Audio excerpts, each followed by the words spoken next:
তাদের কাছে আমাকে না বলে দেবে মুখের উপর, এটা আমার সহ্য হবে না। খুব প্রাণ খোলা আসে। আমি যেন উত্তম কুমার।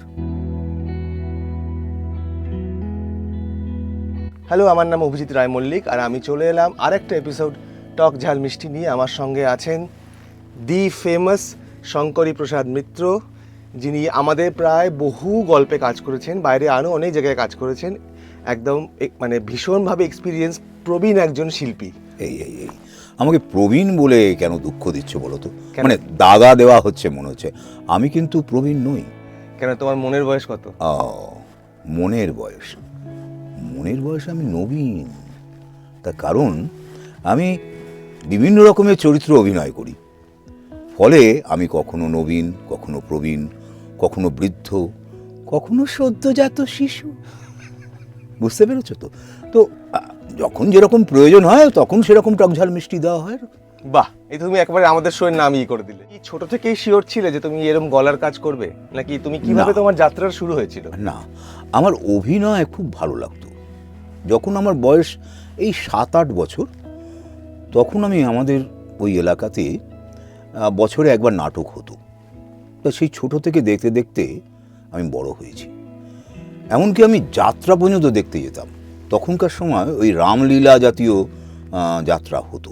হ্যাঁ, তখন তো মানে পাড়ায় পাড়ায় যাত্রা হতো। শীতকাল মানেই যাত্রা, ওই পুজোর পর থেকে আরম্ভ হতো। তো আমি বাড়ি থেকে পালিয়ে গিয়ে ওই নাটক দেখতাম, যাত্রা দেখতাম। তার কারণ হচ্ছে আমার ভীষণ টানতো আমাকে। পালিয়ে কেন? মানে বাড়ি থেকে আমাকে অ্যালাউ করতো না যে ওই সন্ধেবেলায় তুমি চলে যাবে নাটক দেখতে, বা পড়াশোনা ফেলে সারা রাত নাটক দেখবে, এটা বাড়ি থেকে অ্যালাউ করতো। আমার বাবা ভীষণ স্ট্রিক্ট ছিলেন, কিন্তু আমাকে বস মানাতে পারেননি। আমার মনের মধ্যে ছিল আমি একদিন বস হব।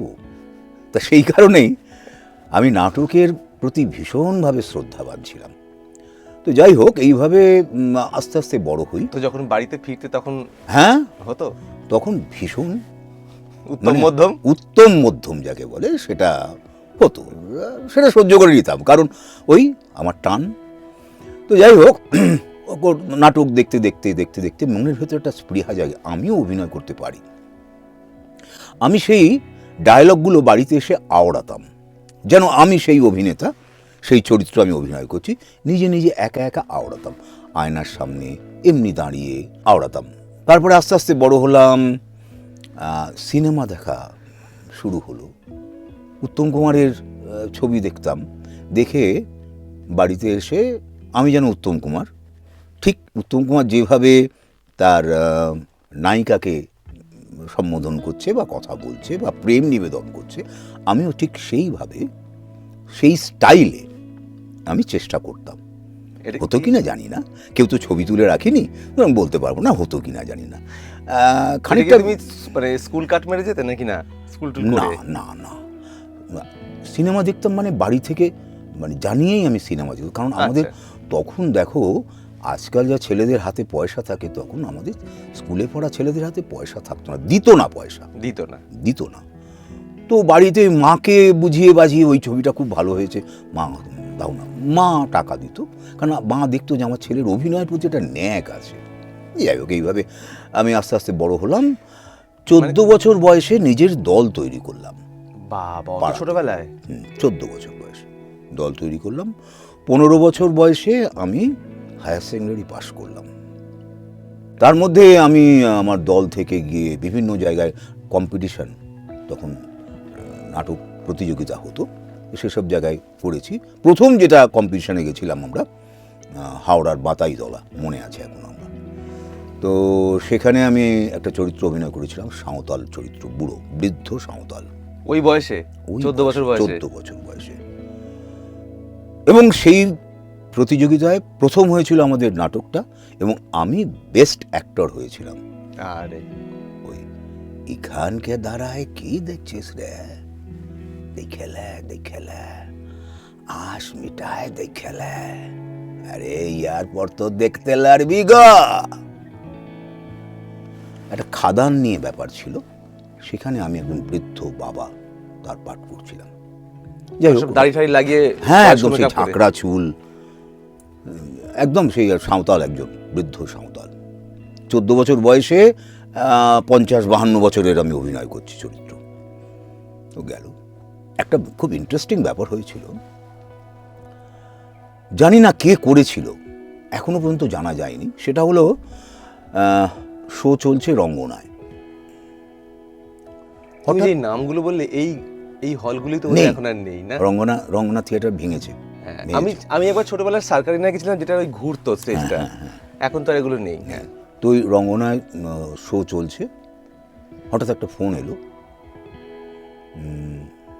আমাকে সে জানালো যে তোমার বাড়ি থেকে এসছে, কে মারা গেছে। অ্যাজ ইফ ওই সময় আমি নাটকটা বন্ধ করে চলে যাই যেন। আমি কিন্তু নাটক বন্ধ করিনি, আমি শো করেছি, শো করে বাড়িতে গেছি। অদ্ভুত ব্যাপার, বাড়িতে গিয়ে একটা চিঠি পেলাম। চিঠিটা একটা কেন্দ্রীয় সরকারি অফিসে আমার চাকরি ফাইনাল হয়েছে। ও হ্যাঁ, আমাকে জয়েনিং করতে বলা হয়েছে সেই চিঠিতে, এবং সেটা পাটনাতে গিয়ে। মানে কলকাতা, মানে তোমাকে নাটকের দল ছেড়ে পাটনায় যেতে হবে। মানে কি দুঃখ যে আমি পেয়েছিলাম, আহা হা। বর্ণনাতীত। এর মধ্যে আরও একটা ঘটনা ঘটেছিল, সেটা হচ্ছে তখন আমার 16 বছর বয়স। অল ইন্ডিয়া রেডিওতে আমি অ্যাপ্লাই করেছিলাম যে অভিনয় করব। তো শ্রীধর ভট্টাচার্য তখন ছিলেন স্টেশন ডিরেক্টর, বা ওই নাটকের এতে ছিলেন। তো আমার ইন্টারভিউ নিলেন, আমাকে বললেন যে এরা পড়ো। পড়লাম, বললেন যে তুমি অপেক্ষা করো। অপেক্ষা করলাম।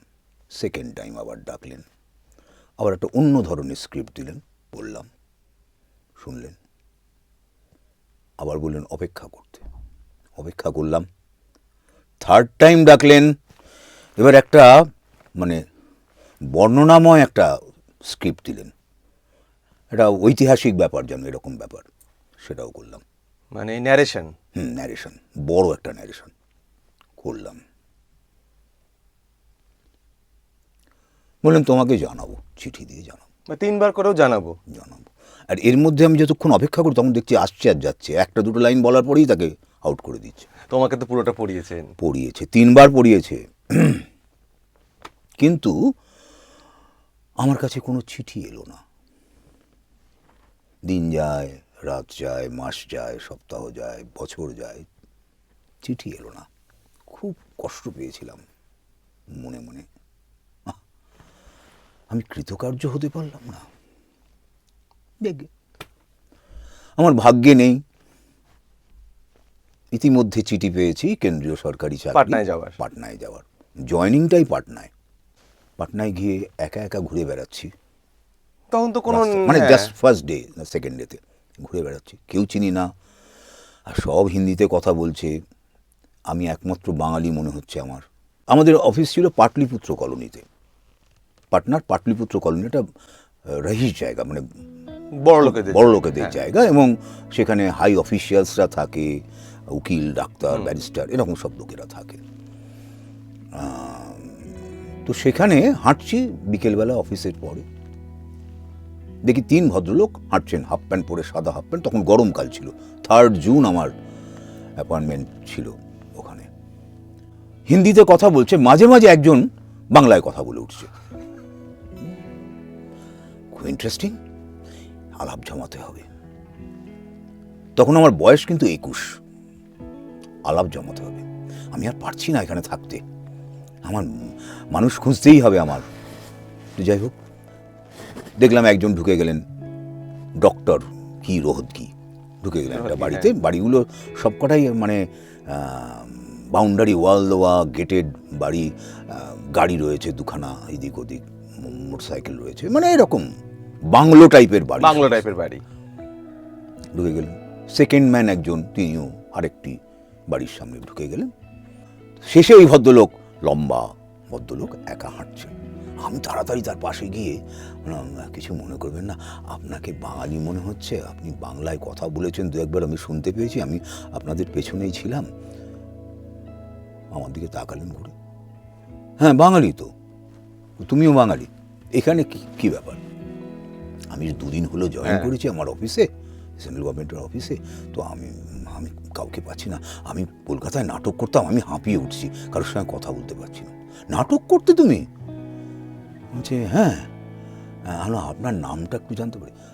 বললেন ইন্দুপ্রসাদ মুখার্জি। হ্যালো, আপনি তো আমার বাবার নামের লোক, ইন্দুভূষণ মিত্র আমার বাবার নাম।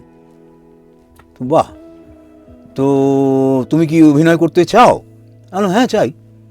কালকে তুমি আমার বাড়িতে চলে এসো, আমার বাড়ির নাম্বারটা আমার মনে নেই, উনি নাম্বার বলে দিয়েছিলেন, সেই বাড়ির নাম্বারে বিকেলবেলা তুমি 5টার পরে অফিস পরে চলে আসবে। আমার স্ত্রীও অভিনয় করেন ওখানে। দেখেছো? বাহ! কোথায় না, বিহার আর্ট থিয়েটার, একদম গান্ধী ময়দান, পাটনার গান্ধী ময়দান। এই গান্ধী ময়দানের একটা দিকে, এদিকে থানা, ওদিকে বিস্কমান ভবন এবং তার সমস্ত গভর্নমেন্ট অফিস, তারপরে রিজার্ভ ব্যাংক, ঠিক একটা কোণে ওখানে একটা রাস্তা বেরিয়ে গেছে, ওই মুখটাতে ছিল বিহার আর্ট থিয়েটার। তো ওইখানে তুমি কালিদাস রঙ্গালয়, কালিদাস রঙ্গালয়, ওখানে তুমি কি তখন করলে? তখন কিন্তু রঙ্গালয় পুরোপুরি তৈরি হয়নি, মানে ওপেন এয়ার ছিল, ওই পর্দা টর্দা কাপড় চোপড় লাগিয়ে ওই জায়গাটাকে ঠিক করা হতো। ওটা 1 টাকা বার্ষিক লিজে অনিল মুখার্জি, তার সঙ্গে আমাকে আলাপ করিয়ে দিলেন, উনি ডিরেক্টর, উনি প্রতিষ্ঠাতা, ফাউন্ডার নেম, প্রেসিডেন্ট ছিলেন। তো উনি আমাকে বললেন, জানালেন যে 1 টাকা লিজের ওই জমিটা চিফ মিনিস্টার জগন্নাথ মিশ্র তখন ছিলেন, তিনি দিয়েছেন ওনাকে। ওনার লেখা নাটক রংমহল, যে হল এখন নেই, রংমহলে অভিনীত হয়েছিল বিপ্লবী। তো তুমি সেটা করতে শিশির ভাদুরী অভিনয় করেছিলেন ওনার নাটকে, সেখানে আমি গিয়ে পড়েছি। আমাকে প্রথম দেখে বললেন, তুমি সেন্ট্রাল গভর্নমেন্টে চাকরি করো? আমি বললাম হ্যাঁ। একটু চিন্তিত দেখালো ওনাকে। তারপর বললেন ঠিক আছে, তুমি হিন্দি বলতে পারো? আমি বলতে পারি, কারণ হিন্দি ভাষী এলাকায় আমি কিছুদিন কাজ করেছি, উর্দু ভাষী এলাকায় কাজ করেছি, যার ফলে আমি বলতে পারি, বুঝতে পারি, কিন্তু পড়াটা আমার একটু অসুবিধে হয়, মানে ফ্লুয়েন্টলি পড়তে পারি না, আটকে যাবে। ঠিক আছে, এটা পড়ো তো স্ক্রিপ্টটা। সপরিবার বলে একটি স্ক্রিপ্ট আমাকে দিলেন, আমাকে মেন চরিত্র দিলেন হিন্দিতে এবং বাংলায়। ওখানে বাংলাও নাটক হতো, হিন্দি নাটকও হতো, করলাম। তারপরে কাঠপুতলি, ডলস হাউস, যেটা ইবসেনের, সেটা করলাম। লুক ব্যাক ইন অ্যাঙ্গার, ওটা করলাম। ওয়েটিং ফর দি গোডো, ওটা করলাম। তারপরে আকেলা বলে একটি নাটক, সেখানে আমি করেছিলাম চৌধুরী বাবুর পরিবার। তুমি কত বছর ছিলে পাটনায়? 3 বছর। ও, তারপর কি? ওই যে ভুরু কুচকে ছিলেন না অনিল মুখার্জি, হ্যাঁ, তার কারণটা এবার বলছি। হ্যাঁ, এর মাঝে কলকাতায় এলাম, আমাদের সিদ্ধার্থ শঙ্কর রায় তখন চিফ মিনিস্টার, তিনি ওই করলেন, কি বলে, regional theatre festival, Rabindra Sadan ছিল, তখন আমাদের আকেলা নাটকটা নিয়ে এসেছিলেন। অভিনয় করছে সব টপ মানে ভদ্রলোক, মহিলা, কোন ডিপার্টমেন্টের ডিরেক্টর, কেউ ইনকাম ট্যাক্সে রয়েছে, কেউ মানে বড় বড় লোক সব এরা অভিনয় করছে। আমি তাদের সঙ্গে একটি ছোট্ট ক্যারানি অভিনয় করছি। শেষ অভিনয়টা আনলেন, মানে আমি করলাম যেটা ওখানে, সেটা হলো রাবণ, ভালো রাবণ। আচ্ছা, মানে রাবণের অল্টারনেট গল্প। ভালো রাবণ, হ্যাঁ, রাবণ ভালো। রাবণের চরিত্র আমি করছি, যেহেতু ওই ঈশ্বর দত্ত গলাটা ছিল, রাবণের চরিত্র করছি। তোমার এর মধ্যে এলো আমার ট্রান্সফারের চিঠি। ওই যে ভুরু কুচকে ছিলেন অনিল মুখার্জি, এই জন্যে জানো তো আমি এই সেন্ট্রাল গভর্নমেন্টের আমি লোকেদের আমি পছন্দ করি না। হ্যাঁ, আমাকে এখন তুমি তো করে দিয়ে অগাধ জলে ফেলে দিলে। ট্রান্সফার হলো কোথায়? কলকাতা। কিন্তু তোমার যে তাহলে দল ছিল, সেই দলটা তো এখন এই 3 বছর, না, 3 বছরের মধ্যে ভেঙে গেছে। সেখানে কিছু বিষ ঢুকেছিল, যেটা হয়। তারপরে এখানে এসেই 79-এর ডিসেম্বরে আমি আবার আরম্ভ করলাম নতুন দল। 79-এর ডিসেম্বর, মানে আমার তখন 2 বছর বয়স। হ্যাঁ, তখন আবার নতুন দল আরম্ভ করলাম। এবং আমি টার্গেট নিয়েছিলাম উইদিন 5 ইয়ার্স আমাদের দলটা গ্রুপ থিয়েটারে যে প্রথম লেভেলের যারা আছে, বহুরূপী, নান্দিকার, ওদের সমসাময়িক যেতে পারবো না। সেকেন্ড যে আছে থিয়েটার ওয়ার্কশপ, আরও যেগুলো আছে সেইগুলোর কাছাকাছি যাব, মানে ওই জায়গায় নিজেদের নিয়ে যাব। কিন্তু সেটা ছিল, প্রত্যাশা ছিল, কিন্তু প্রত্যাশা আমার মেটেনি। সংলাপ কলকাতা বলে একটি দল করলাম, সেই দলে একজনকে নিয়ে এলাম নাট্যকার হিসেবে, পরিচালক হিসেবে। তিনি যথারীতি গ্রুপ থিয়েটারই যে কৌশলগত ব্যাপার থাকে সেই কৌশল অ্যাপ্লাই করে এমন একটা অবস্থার সৃষ্টি করলেন, আমি দেখলাম যে 5 বছরের মধ্যে এখানে যাবে না। 2 বছর আর 2.5 বছর 3 বছর গেছে, 5 বছরের মধ্যে আমি জানাতে পারবো না, অসম্ভব। তো রক্ত জল করা পরিশ্রম করেছি ওই দলের জন্য। আমরা 8 জন ছেলে বেরিয়ে এলাম ওই দল থেকে, ভার্গব তৈরি করলাম। 1 মাসের মধ্যে দল তৈরি করে নাটক নামালাম, 1 মাসের মধ্যে। রাইটার্স বিল্ডিংয়ে, যদিও বলা উচিত না এটা, রাইটার্স বিল্ডিংয়ে আমার যে নাট্যকার পরিচালক সে ওখানে চাকরি করতো। আমরা রাইটার্স বিল্ডিংয়ের ক্যান্টিনের পেছনে গিয়ে রিহার্সাল করতাম। বলা উচিত না, গভর্নমেন্টের ব্যাপার তো, কিছু ব্যবহার করতাম না, অফিসের কিছু এমনি বসে বসে আমরা রিহার্স করতাম। আমাদের দলের যে নাট্যকার পরিচালক ছিল মৃন্ময় ভট্টাচার্য, সে খুব খুব ভালো নাটক লিখত। ওর মধ্যে একটা জিনিস গ্রো করেছিল যে আমি যদি কোনোদিন কিছু করি, নাটকই করি আর সিনেমাই করি, যাই করি না কেন, খুব নর্মাল অ্যাক্টিং চাই আমার। ওর কাছ থেকে আমি বা আমরা কয়েকজন 8 জন মতো নর্মাল অ্যাক্টিংয়ের এটা পাই, যে কীভাবে নর্মাল অ্যাক্টিং করতে হয়। আগে নাটক করতাম, নাটক করছি, নাটকীয় ব্যাপার একটা, যে কোনো করে হাসলাম, খুব হাউ হাউ করে কাঁদলাম, ওর মধ্যে সেটা না।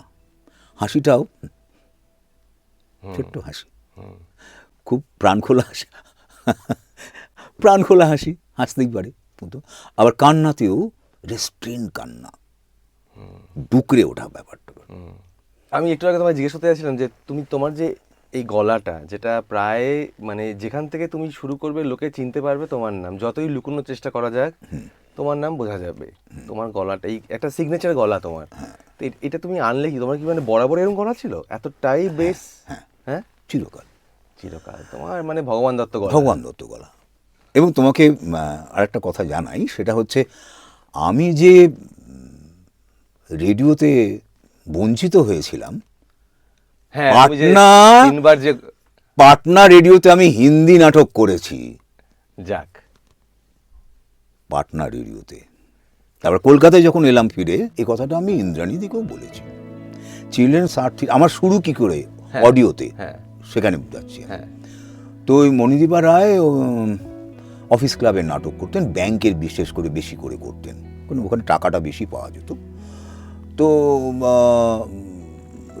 শনিবার ব্যাংকের হাফ ডে থাকতো তখন, এখন তো নয়, তখন ছিল হাফ ডে, আর রিহার্সাল পড়তো ওই দিনে। আর এই চিলড্রেন্স আর্ট থিয়েটারে শনিবার দিন রোববার দিন ক্লাস হতো, নাটকের ক্লাসটা শনিবার বিকেলে 5টা থেকে। মণিদীপাদি কোনোদিনই যেতে পারতো না, মানে ওই বাচ্চাগুলো এসে বসে থাকতো। তা আমাদের দলে যেহেতু উনি অভিনয় করতেন, আমাকে শঙ্করী তুই আমাকে একটু সাহায্য করবি ভাই। আমি কি বলবো, প্রক্সি দিয়ে, হ্যাঁ তুই গিয়ে চিলড্রেন্স আর্ট থিয়েটারে তুই দায়টা নেই, আমি পারছি না, বাচ্চাগুলো এসে বসে থাকে, আমার খুব কষ্ট হয়। ঠিক আছে, সেই থেকে শুরু করলাম চিলড্রেন্স আর্ট থিয়েটার। এবং চিলড্রেন্স আর্ট থিয়েটারে নাটক শুরু করাতে রবীন্দ্র সদনের শো, প্রথম শোটা গেল, দ্বিতীয় শোটাতে আমি দেখলাম যে দর্শক দিক থেকে একটা আসছে, ফিডব্যাক আসছে যে শুনতে পাচ্ছি না, মহা সমস্যা। ওই কচি বাচ্চা 3 থেকে 14 এটাই রেঞ্জ ছিল। হ্যাঁ, কি করে যাবে, ধরবে কি করে মাইক্রোফোনে বাচ্চা, ডিস্টেন্স হয়ে গেলেই মাইক্রোফোনে ধরছে না। আর আমি নাটক করাই কিন্তু চরিত্র এবং যে দৃশ্য, তার যে ঘাত প্রতিঘাত সংঘাত হাঁটা চলা, সেই অনুযায়ী আমি কম্পোজিশন করাই। আমি ওই মাইকের সামনে দাঁড়িয়ে খালি ডায়লগ বলে যাচ্ছে না। ফলে কি হচ্ছে, ওরা কোনো সময় গেলেই তো মানে অডিও হয়ে যাচ্ছে, সরে যাচ্ছে। তো কি করা যায়, তো মাথায় এলো যদি এই নাটকটা পুরোটা যদি আমি রেকর্ড করে নিতে পারি, আর ওদের দিয়ে যদি আমি লিপ মেলাই, দারুণ, তাহলে ব্যালেন্স ঠিক থাকবে, তাহলে তো কিছু কেউ বলতে পারবে না। বাচ্চারা অভিনয় করে তুখোর। তুমি আজ পর্যন্ত যত সিনেমা থিয়েটার দেখো বাচ্চারা অভিনয় করেছে তুখোর অভিনয়, হ্যাঁ। বড়দের নাক কান কেটে দিয়েছে হ্যাঁ, বাচ্চারা। হ্যাঁ। ওরা লিপ মেলা তো তুঙ্গনের মতন, মানে একটা ভুল নেই, কত সুন্দর অভিনয় করতো ওরা। ওই লিপ মিলিয়ে পাটটা পুরো মুখস্থ রাখতে হতো, তা নাহলে লিপটা ওরমভাবে মেলানো, কারণ পরের ব্যাপারটা কি আসছে জানে না তো। এক্স্যাক্টলি। এটা তুমি কত বছর করেছিলে? এখনো করছি। এখনো করছো তুমি? এখনো ও, এখন আবার বন্ধ করেছি, অডিও বন্ধ করেছি, এখন আবার অন স্টেজ করাচ্ছি। তখন ওই যে নাটক করলাম, শুরু করলাম, পরের পর নাটক, নিজের লেখা নাটকও করেছি, অন্যের লেখা নাটক করেছি।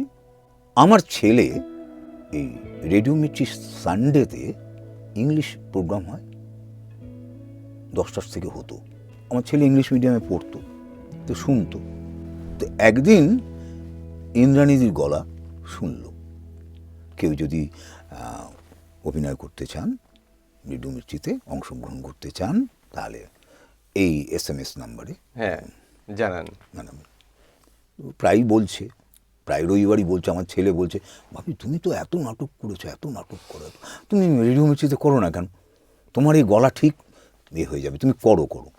দেখ, আমার খুব দুঃখ ছিল, রেডিওতে আমি প্রতারিত হয়েছি। এখন সব বাচ্চা বাচ্চা ছেলে মেয়ে, তাদের কাছে আমাকে না বলে দেবে মুখের ওপর, এটা আমার সহ্য হবে না। আমার ওইটা খুব খারাপ, যে বাচ্চা বাচ্চা ছেলে মেয়ে এখন সব দিকে, তো তাদের যুগটা এমন জায়গায় চলে এসছে, তারা এই আমাদের সঙ্গে খাপ খাওয়ানোর জায়গাটা হয়তো তারা নেই। সেটা এখন আমরা বলছি, হ্যাঁ, জেনজি আর আমাদের মিলেনিয়াল।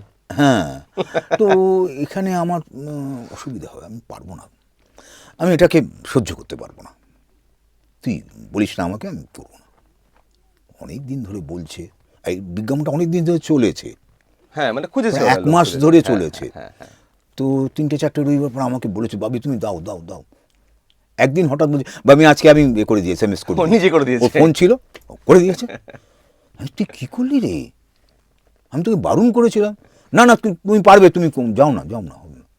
ব্যাস একদিন বৃন্দানিদির ফোন, আমাকে বললেন যে আমি ফোনে কথা বললাম যে আপনি তাহলে অমুক দিন আসুন। আমি বললাম আপনাদের এটা কোথায় অফিসটা, আমি জানতাম না অফিসটা কোথায়। তো বললো যে ক্যামাক স্ট্রিট থেকে ঢুকে বাঁদিকে শান্তিনিকেতন বিল্ডিংয়ে। আমি ওখানে তো আমার অফিস, আমার অফিস তো নিজাম প্যালেস উল্টো দিকে। তো ঠিক আছে যাও, গেলাম।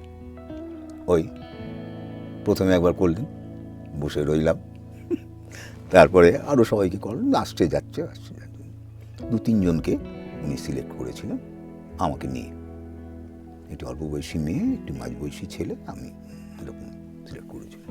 যাই হোক, সেই শুরু হলো আমার রেডিও মির্চির সঙ্গে খেলা। সেই খেলতে খেলতে আজ 72 বছর বয়সে পৌঁছলাম। এই তো আসল বয়সটা বলে দিলে তোমার, 2012-তে, ওটা কেটে দিও, 2012-তে 12 শেষের দিকে বোধহয় আমি এটা রেডিও মির্চির প্রথম আকাশবাণী গল্পটা করেছিলাম। আমার জন্য তুমি সনৎ ঠাকুর করেছো, মৃত্যু থাওয়া করেছো, চাণক্য করেছো। তোমার জন্য? হ্যাঁ, আর আগে আরো অনেক করেছো, অনেকে আমার থেকে আরো অনেক, মানে কি বলবো, অনেক ট্যালেন্টেড লোক যারা ছিলেন এখানে, হ্যাঁ, তাদের জন্য কাজ করেছো, তাদের সঙ্গে কাজ করেছো।